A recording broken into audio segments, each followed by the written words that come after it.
dessa campanha. Queremos ver toda a igreja envolvida nesses 40 dias. A igreja vai fazer muitas atividades, vai realizar várias atividades e queremos você participando. Nós vamos ter os pequenos grupos, líderes, lares anfitriões, e vamos ter um momento, um dos cultos, nós vamos ter um momento de conexão, onde você vai poder escolher qual pequeno grupo você quer participar. Nós vamos colocar aqui no templo os nomes, as pessoas, e você vai poder selecionar, ver o local mais perto da sua casa, ou que você tenha afinidade para que você possa participar. Até a campanha nós estaremos fazendo então esse movimento de conexão de você com um pequeno grupo.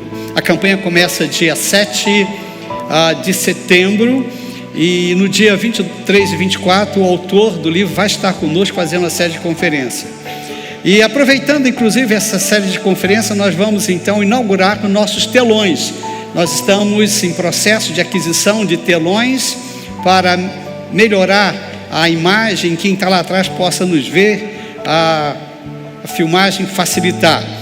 E já aproveitando, irmãos, eu quero informar a igreja, nós distribuímos hoje, disparamos então o edital de convocação da Assembleia.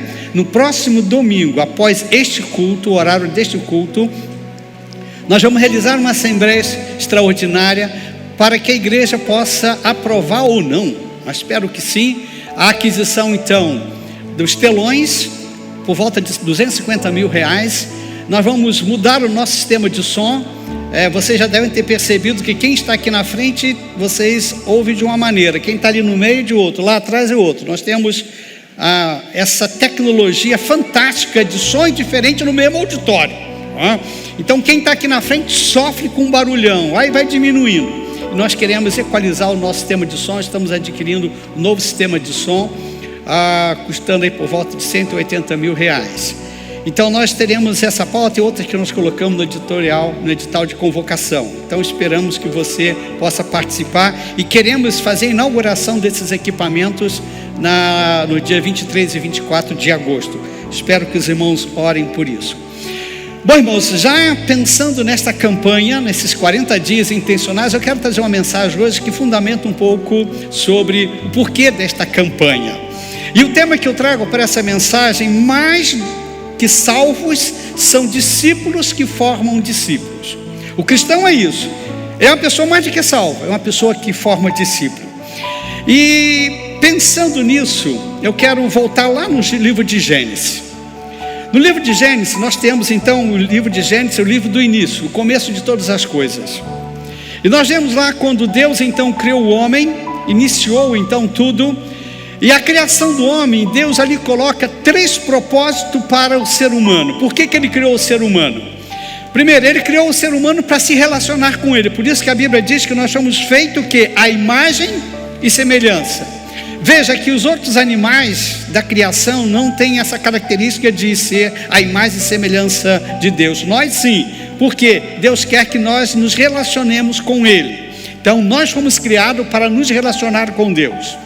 Segundo motivo, Deus disse: olha, vocês são um casal, vocês vão perpetuar a espécie. Então vocês vão ter filhos, vocês vão perpetuar e vão gerar novos seres humanos. Então nós fomos criados para perpetuar a espécie. E o terceiro propósito de Deus para o ser humano foi que ele cuidasse da obra da criação. De tudo que ele havia criado, Deus diz: eu coloco nas mãos de vocês para que vocês possam cuidar. Bom, quando nós olhamos para esses propósitos, lemos o livro de Gênesis, nós vemos que o homem falhou. E é interessante que o homem falhou logo no início no relacionamento com Deus. Era o ponto central. Deus colocou o homem no jardim, criou ali um espaço com todas as condições, tinha tudo do bom e do melhor para que o homem pudesse viver.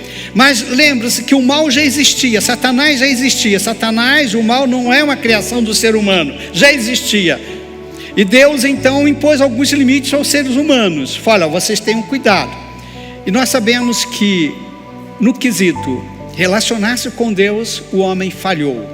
Porque quando estava ali, o homem deu ouvido à voz de Satanás. Ele deixou de ouvir Deus e foi ouvir Satanás.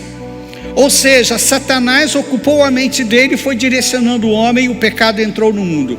Quando o pecado entrou no mundo, o que aconteceu? A família foi desestruturada, houve o primeiro fratricídio, é isso, não é? Um irmão mata irmão, aconteceu logo ali. A natureza, a Bíblia fala que a natureza sofreu as consequências, e o homem inclusive ia tirar o seu alimento do espinho, trabalharia arduamente para isso. Então houve um caos total, e Paulo vai dizer que a natureza sofre por causa disso.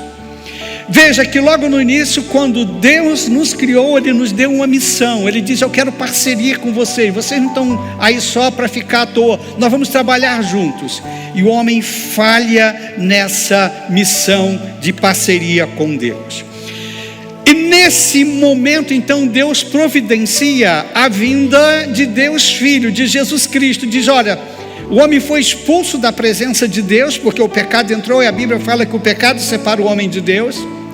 E o que acontece? Deus então diz: olha, Jesus vai lá salvar o homem, vai buscar o homem que está perdido, o homem longe do paraíso, longe agora, vivendo no mundo tóxico, no mundo contaminado. Deus manda Jesus Cristo vir a este mundo para resgatar o homem, para que o homem possa voltar-se para Ele. E Jesus vem exatamente fazer isso.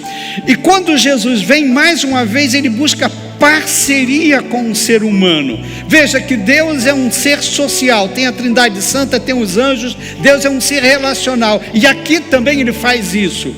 Quando Ele criou, falou: homens, vamos trabalhar juntos. Jesus veio, o que aconteceu? Deus usou uma família, o ventre de uma mulher, uma família, para que Jesus pudesse ser reencarnado, a encarnação de Jesus Cristo, ou seja, encarnação de Jesus. Ele pudesse nascer nesse mundo como ser humano, vivendo aqui como ser humano, sofrendo todas as agruras do ser humano, para que Ele pudesse tomar o nosso lugar e morrer em nosso lugar, pagando a penalidade pelos nossos pecados. E Jesus veio, viveu numa família, foi educado numa família, desenvolveu-se como ser humano. E quando os 30 anos ele iniciou seu ministério, então cumprindo a sua missão, que ele veio buscar e salvar o que havia perdido, mais uma vez ele precisa de pessoas para trabalhar com ele. Ele chama 12 e outras pessoas para juntos cumprir a missão. Veja, sempre Deus está buscando a participação do ser humano. Deus não faz sozinho, Ele tem todo o poder, mas Ele não coloca a gente de escanteio. Ele diz: vocês têm uma missão. E Jesus veio e trabalhou, e Ele chamou 12 discípulos e outros discípulos para dizer: vocês agora vão continuar a missão. Lá em João capítulo 20, versículo 21, nós temos esse texto, vamos ler juntos. Jesus disse: Pai seja com vocês, assim como o Pai me enviou, eu os envio. Veja, Jesus agora está dizendo: olha, aqui Ele já morreu, ressuscitou. Ele está chamando os seus discípulos e diz: olha, eu vou voltar. Agora, Deus me enviou, eu vou voltar para o Pai. Agora eu estou enviando vocês para fazer novos discípulos. Foi isso que um texto que já lemos, eu uso muito esse texto aqui, a Sandra já usou também, hoje de manhã também, Mateus capítulo 28, 19 e 20, que diz assim: portanto vão e façam discípulos de todas as nações. Vamos juntos? Batizando-os, ensinando-os, e eu. Essas foram as últimas palavras de Jesus. Ele diz: eu estou voltando para o Pai, estou dando essa missão.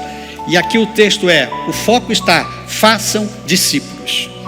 Veja, ele disse: eu estou salvando vocês, eu vou levar vocês para junto de Deus novamente, eu vou resgatar vocês, vocês vão para a eternidade comigo. Mas enquanto vocês não forem, vocês vão fazer discípulos, vocês têm uma missão aqui neste mundo. Veja, irmãos, que o discípulo de Jesus Cristo é alguém que, muito mais do que a salvação, recebeu a missão de fazer novos discípulos. Aí, irmãos, nós temos um grande problema, e a Sandra frisou já isso. Nós não queremos trabalhar em parceria com Deus. O que nós queremos é só a salvação. Eu quero a minha salvação e viver isso, e o resto é com Deus, ou com os missionários, ou com os pastores, ou com os evangelistas. Mas veja que a missão é para todos. O cristão não é aquele só que recebeu a salvação, é aquele que vai levar essa salvação para outras pessoas. Veja que muitos param na experiência inicial. A pessoa tem um encontro com Jesus Cristo, sente aquela transformação, aquele momento do contato com Jesus e começa a conhecer a Jesus Cristo, desenvolver espiritualmente, e param aí. É um cristianismo voltado para si mesmo, olhando só para si. E o cristianismo não é isso. O cristianismo leva você a olhar para fora. E Jesus disse: vocês agora têm que ganhar a salvação. E ganharam.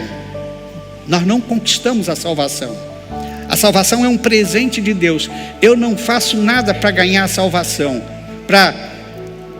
ou seja, eu receber como recompensa. É um presente de Deus, é pela graça. E Deus pede: eu quero que vocês levem isso, que vocês multipliquem outros discípulos. O pastor Romilson, pastor de juventude da nossa igreja, inclusive ele está em Curitiba. Temos um congresso nacional da Juventude Batista Brasileira acontecendo, terminou em Curitiba, na PIB de Curitiba. Ele está lá, deve estar retornando. E o outro pastor nosso, pastor Josias, está em Colíder, fazendo uma conferência lá. E eu fiquei sozinho, né? Mas eu estou com vocês, né? Estou aqui, estamos juntos. Pastor Romilson pregou domingo passado, irmãos, sobre a história do apóstolo Paulo, mostrando que o importante não é como era a sua vida, mas como é a sua vida a partir do encontro com Jesus. É isso que Deus se importa. E Paulo é um grande exemplo de alguém que realmente ganhou a salvação. Deus deu a salvação, Jesus foi ao encontro dele, apesar de toda aquela história dele perseguir a igreja, dele colocar os cristãos na prisão, dele odiar Jesus Cristo. Jesus foi ao encontro dele pela graça, e ele realmente se convenceu de que estava errado e reconheceu que Jesus realmente era Deus, era o Salvador. E então ele, o que fez? A partir daquele momento ele ganhou a salvação e ele começou a cumprir a sua missão. Ele começou a levar a mensagem para outras pessoas. Ele se tornou um dos maiores missionários do cristianismo. O primeiro século, o cristianismo expandiu muito graças ao apóstolo Paulo, que por toda a Ásia foi até Roma, levando a mensagem do evangelho e fundando novas igrejas, agências do reino de Deus. E Paulo, ele fez muitos discípulos, ele cumpriu essa missão, ele evangelizou, discipulou pessoas. E um dos discípulos de Paulo foi Timóteo. Timóteo foi o grande amigo, discípulo. Paulo pegou Timóteo jovem ainda, discipulou, ensinou, e ele caminhou com ele, viajou com Paulo, e ele se tornou um grande pastor naquela região da Ásia ali. E quando Paulo estava em Roma, já na véspera de ser martirizado, que Paulo foi morto, ele escreveu um testamento, que na realidade é a segunda carta que Paulo escreve a Timóteo. E na segunda carta que ele escreve a Timóteo, ele começa a carta dizendo isso aqui, retenha, olha o que ele escreve para o seu discípulo: retenha com fé e amor em Cristo Jesus o modelo da sã doutrina que você ouviu de mim. Quanto ao que lhe foi confiado, guarde-o por meio do Espírito Santo que habita em você. Veja que ele está dizendo: olha, você retenha, segura, guarde a fé que você recebeu, toda essa mensagem que você recebeu. Paulo está dizendo: olha, essa é uma herança que você tem que guardar, a herança do Evangelho. E fala, é um tesouro que lhe foi confiado. Inclusive Jesus contou parábolas falando desse tesouro, uma pérola de grande valor, um tesouro escondido, falando que o Evangelho é isso. E Paulo diz: Timóteo, pega esse Evangelho e guarde, retenha-o, faça com que ele fique na sua vida, não deixe ele sair da sua vida. Guarda a mensagem do Evangelho na sua vida, deixa fazer parte da sua vida. Conserve o modelo das sãs palavras, não mude o Evangelho. Infelizmente nós vivemos tempos onde as pessoas estão querendo mudar o Evangelho, mudar a mensagem da Bíblia. Eu não concordo com isso e resolve mudar. Aí é um problema. Ou você é um seguidor de Jesus seguindo como está ali, ou você resolve mudar, aí você já criou uma nova religião, um novo princípio religioso. E Paulo diz: olha, por favor, retenha, conserve o modelo das sãs palavras que foi ensinado para você. E ele diz: e eu quero que você viva isso, a fidelidade à mensagem do Evangelho. Irmãos, quando Paulo diz para você para ele guardar, ele diz: eu quero que você viva o Evangelho, eu quero que você coloque em prática o Evangelho, eu quero que você seja o guardião do Evangelho e não um consumidor espiritual. O que nós temos hoje em dia, muitas pessoas são consumidores religiosos de espiritualidade. E quando nós devemos realmente ser os guardiões da mensagem de Jesus Cristo, dizer, a mensagem que Jesus ensinou é essa, e nós vamos passar adiante. Veja que um discípulo de Jesus é aquele que vive o Evangelho. Guardar é vivo o Evangelho, coloca em prática na sua vida. Jesus, quando disse lá em Mateus capítulo 28, disse que nós devemos ir por todo lado, pregando o Evangelho, batizando, ele diz, ensinando a praticar, ou ensinando a observar. Não adianta você conhecer a mensagem do Evangelho e você não praticar. Não adianta você saber os ensinos de Jesus e não colocar em prática na sua vida. O ensino de Jesus não é uma teoria para você ler, é para você viver realmente. Então Paulo diz: Timóteo, guarde isso, pratique isso, tenha isso como um tesouro na sua vida, que você vai cuidar para que esse Evangelho, conforme você recebeu, você possa passar adiante, mas você precisa viver e você precisa transmitir ele como ele realmente é, a sã doutrina. Então isso ele escreve logo no início, no capítulo 1 da sua carta. Quando a gente avança um pouquinho no capítulo 2, olha o que ele diz, no capítulo 2, versículos 1 e 2. Portanto, você, meu filho, fortifique-se na graça que há em Cristo Jesus. E olha o que ele diz: e as palavras que me ouviu dizer na presença de muitas testemunhas, aí eu quero chamar a atenção aqui, confias a homens fiéis, que sejam também capazes de ensiná-las a outros. Veja, Paulo está dizendo, olha, confie essa mensagem, esse tesouro a outras pessoas, mas pessoas que sejam fiéis. É o que nós chamamos, irmãos, de intencionalidade, relacionamento intencional. Eu vejo uma pessoa e diz, eu vou transmitir o que eu tenho, a mensagem do Evangelho para essa pessoa, eu vou me relacionar intencionalmente com ela, para que eu possa passar esse tesouro para ela, passar para ela essa mensagem do Evangelho, essa pérola de grande valor. Veja, é isso que Paulo está dizendo aqui, que nós devemos, irmãos, guardar, e nós devemos escolher pessoas que façam isso. É o que ele diz aqui: confie a homens fiéis, não é a qualquer um. Não é a qualquer um. Você tem que pegar essa mensagem do Evangelho e passar para diante. É uma escolha intencional de discípulos, discípulos que sejam fiéis, que você sabe que vai realmente guardar essa mensagem que você recebeu. E ele diz, as palavras que me ouviu dizer na presença de muitos, confie a homens fiéis. Eu estava refletindo sobre isso. Como é que eu vou saber quem é fiel e quem não é? Nós temos ensinado nesse movimento que nós estamos fazendo de treinar líderes de pequenos grupos, conseguir treinar 8. Pastor, por que não tem mais? Gente, eu não consigo treinar mais de 8. Jesus conseguiu 12. Eu não sou Jesus. Eu não tenho essa capacidade. Jesus trabalhou com 12. Então eu chamei 8 e treinei 8. Então alguns estão com ciúme. Não fica com ciúme não, gente. Vai chegar a sua vez. É que não dava para treinar mais. E esses agora estão treinando outros, e assim nós vamos multiplicar. Mas quem é que nós vamos chamar? Agora, quando diz confia em homens fiéis, como é que você vai saber isso? Eu estava refletindo sobre isso e me lembrei de uma palavra de Jesus Cristo, que eu considero uma palavra pesada. Jesus chamou os 12 discípulos dele e falou, agora vocês vão de 2 em 2 fazer novos discípulos. E mandou-os de 2 em 2.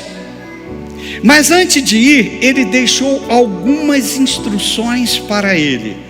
Olha que interessante, eu selecionei uns textos, tá? Mateus capítulo 10, versículo 11 e 16, eu vou ler. Olha a instrução que Jesus disse. Lembra, eu estou conectando escolha de homens fiéis, de pessoas fiéis.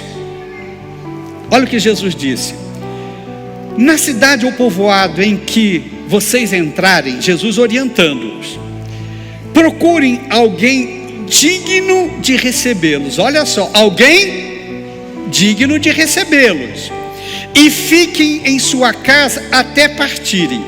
Ao entrarem na casa, saúdem. Se a casa for digna, que a paz de vocês repouse sobre ela. Se a casa for digna, que a paz de vocês repouse sobre ela. Aí ele diz: se não for, que a paz retorne para vocês. Se alguém não os receber, nem ouvir suas palavras, sacudam a poeira dos pés quando saírem daquela casa ou cidade. Eu digo a verdade, a palavra de Jesus: no dia do juízo haverá menor rigor para Sodoma e Gomorra do que para aquela cidade. Eu os estou enviando como ovelhas no meio de lobos, portanto sejam astutos como as serpentes e sem malícia como as pombas. Ele diz: prega o evangelho para pessoas de paz. Não é todo mundo que está pronto para receber. Tem gente que vai zombar, tem gente que vai querer, deixa de lado. Você não vai gastar seu tempo com essa pessoa, parta para outro. Foi isso que Jesus disse. Chegou numa cidade, a pessoa, numa casa, a pessoa não te recebeu, fez pouco caso, sacuda a poeira dos pés e vai para outro lugar. Você não vai perder tempo com essa pessoa. Isso aqui é o ensino de Jesus. E é interessante que o apóstolo Paulo aprendeu isso. O apóstolo Paulo praticou isso. O apóstolo Paulo estava na cidade de Atenas. Ele foi pregar o evangelho em uma das cidades, então chegou na cidade de Atenas. Ele tinha deixado Timóteo em outra cidade. E Timóteo chegou lá, e interessante, olha o que aconteceu. Eu faço esse recorte em Atos capítulo 18, o versículo 5 e 6, tá? Diz assim: depois que Silas e Timóteo chegaram da Macedônia, Paulo se dedicou exclusivamente à pregação, testemunhando aos judeus que Jesus era o Cristo. Opondo-se eles e lançando maldições, Paulo sacudiu a roupa e lhes disse: caia sobre a cabeça de vocês o seu próprio sangue. Estou livre da minha responsabilidade. De agora em diante irei pregar aos gentios. Paulo colocou em prática o ensino de Jesus. Eu não vou perder tempo com vocês. Vocês estão zombando, vocês estão amaldiçoando. Ok, caia sobre vocês a maldição que vocês estão jogando sobre mim. Sacudiu a poeira e foi para outro lugar. É interessante, alguém escrevendo sobre comentando sobre esse episódio, e eu quero ler, né, que eu achei interessante, diz assim: este versículo faz parte, o versículo de Mateus, eu vou ler um outro versículo, Mateus capítulo 7, versículo 6. Não deem o que é sagrado aos cães, nem atirem suas pérolas aos porcos.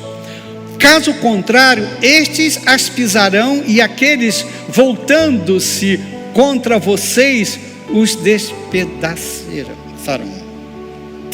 Pesado, não é? Não dê uma pérola aos porcos, aos cães. Então, um comentarista falando sobre esse texto disse o seguinte: esse versículo faz parte, que é o texto que eu li agora de Jesus, do Sermão da Montanha, onde ele ensina sobre diversos temas éticos, tá, e morais.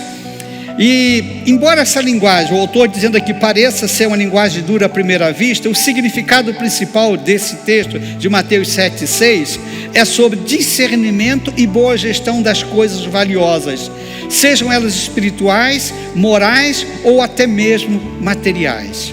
Ou seja, ele diz: faça uma boa gestão do que você tem, não jogue fora, não perca tempo com o que não vai dar valor. E o autor continua dizendo: o que é sagrado aos cães e suas pérolas aos porcos, aqui o que é sagrado e pérolas representam coisas de grande valor, como verdades espirituais, ensinamentos divinos, sabedoria, conselhos preciosos, ou até mesmo ações de bondade e amor.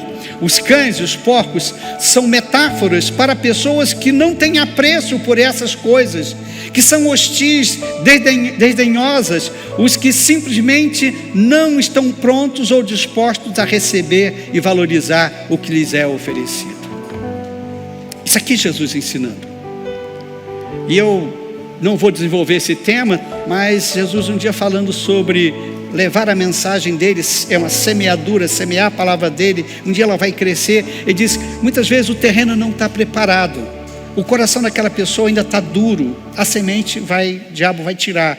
Ou então caiu entre pedregulhos, não é? E diz, não vai ter raiz profunda, e a pessoa não vai ficar. Ou caiu entre espinhos, prazeres da vida que representam os espinhos vão tirar. Mas diz, às vezes a semente vai cair numa terra boa e vai frutificar. Agora, quem prepara o terreno é o Espírito Santo. Às vezes você está pregando o Evangelho, a pessoa está zoando de você, deixa de lado. Ore para que o Espírito Santo continue trabalhando até que o coração esteja preparado. Veja, irmãos, fazer discípulo, confiar a pessoas fiéis esse tesouro que você tem. Confias a homens fiéis que sejam capazes de ensiná-los a outros. Olha que interessante. Ele recebeu de Paulo.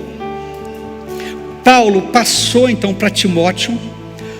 Jesus apareceu a Paulo, teve a conversão. Paulo leva essa mensagem para Timóteo.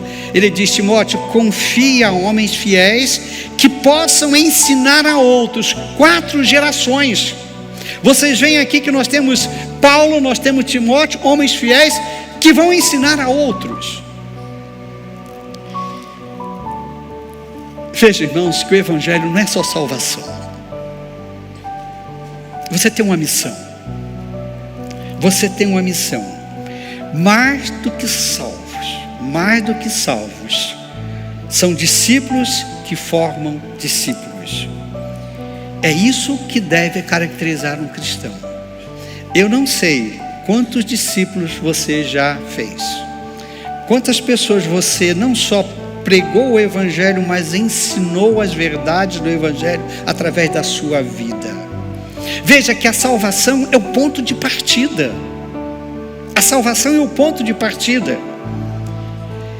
E o que vem depois é que importa também. O Evangelho deve ser guardado na minha vida, eu possa viver e possa transmitir para outras pessoas. Isso se chama multiplicação intencional. Eu tenho a intenção de pegar esse tesouro e levar para outra pessoa, para que outra pessoa possa realmente ser salva e fazer discípulos. Paulo passou o bastão para Timóteo e agora Paulo diz, elege pessoas para que possam fazer isso também. Irmãos, eu comecei a mensagem falando do livro de Gênesis, não foi isso? Que Deus nos criou com uma missão. Então a missão de nos relacionar com Deus, e aqui é interessante, relacionar com Deus, perpetuar a espécie e cuidar da criação. Nós temos a igreja, nós temos a família e temos o trabalho, as instituições da sociedade civil. Relacionar com Deus, a igreja cuida disso. Perpetuar a espécie é a família. E cuidar da criação é o trabalho. E como vimos, o homem falhou logo no primeiro, no relacionamento com Deus. E eu penso o seguinte, irmão, será que nós que fomos reconectados com Deus, estamos falhando novamente no relacionamento com Deus, em não cumprir a missão dada por Deus para nós? Encerrando essa mensagem, eu comecei com o livro de Gênesis, eu quero ir para o livro de Apocalipse. No livro de Apocalipse, irmãos, nós temos, lá no capítulo 20, versículo 11 e 12, um texto muito interessante. É o texto que fala do juízo final, tá? Todos nós vamos comparecer perante Deus. Um dia vamos. E o texto diz o seguinte: João, ele já está velhinho, o apóstolo João, já lá no final do 1º século, foi o último apóstolo a morrer. Ele estava na ilha de Patmos, num domingo, ele teve uma visão, Jesus apareceu para ele e começou a analisar as igrejas.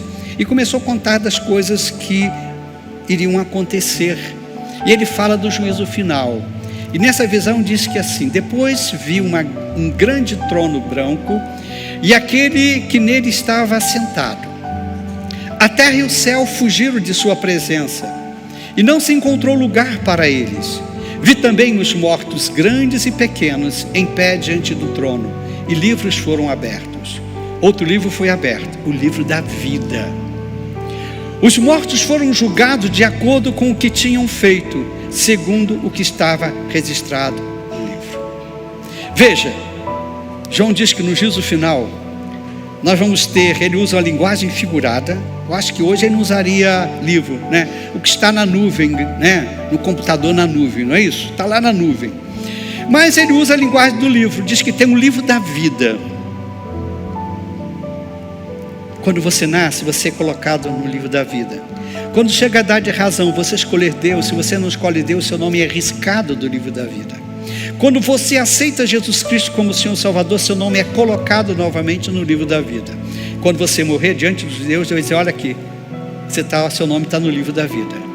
Mas o texto diz que tem outros livros, os livros das obras. A obra não salva.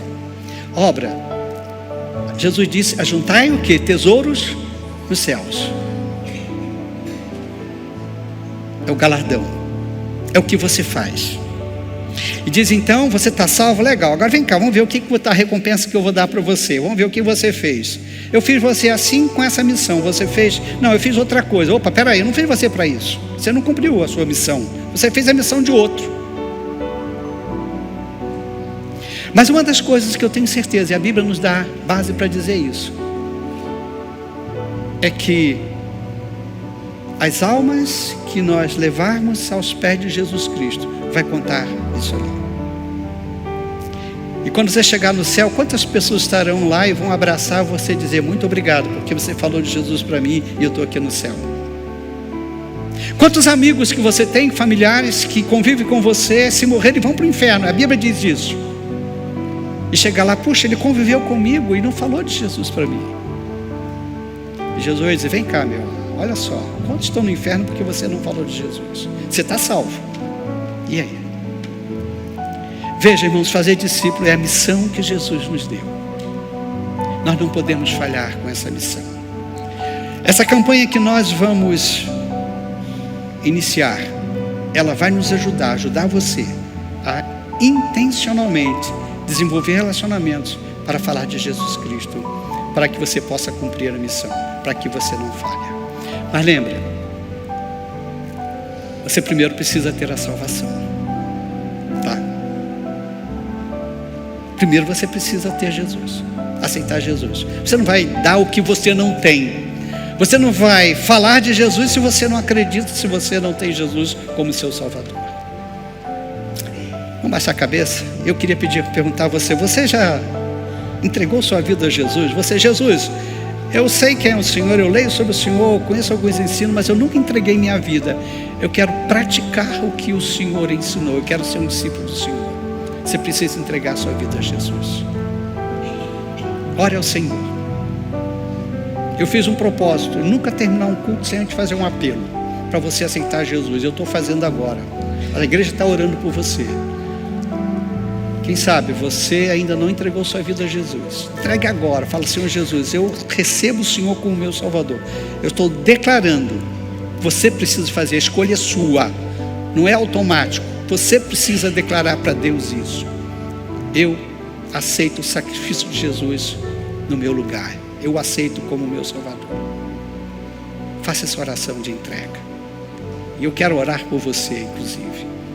Todos estão de cabeça baixa. Se você fez essa oração dizendo, eu estou entregando minha vida a Jesus agora, levante sua mão, eu quero só orar por você. Eu vou orar por você. Eu estou meio cegueta aqui, mas eu estou vendo você, tá? Alguém aqui, levante a mão, dizendo, eu estou entregando minha vida a Jesus. Eu estou entregando a minha vida a Jesus. Eu sei que muita gente já se ouviu, pastor, o senhor fala esse apelo, eu levei uns 3 domingos para tomar a decisão. Então, quem sabe, não vai ser nesse, mas vai ser em outro. Mas quem sabe hoje você vai entregar sua vida a Jesus. Alguém? Ok. Mas eu quero fazer um segundo apelo. Você que já entregou sua vida a Jesus, você está fazendo discípulos? Você tem falado de Jesus para pessoas? Você tem cumprido a sua missão? Você tem olhado só para a salvação sua e deixado para lá, você vai prestar conta disso. Que você possa, então, tomar a decisão, dizer, não, eu quero levar essa mensagem de salvação para outras pessoas.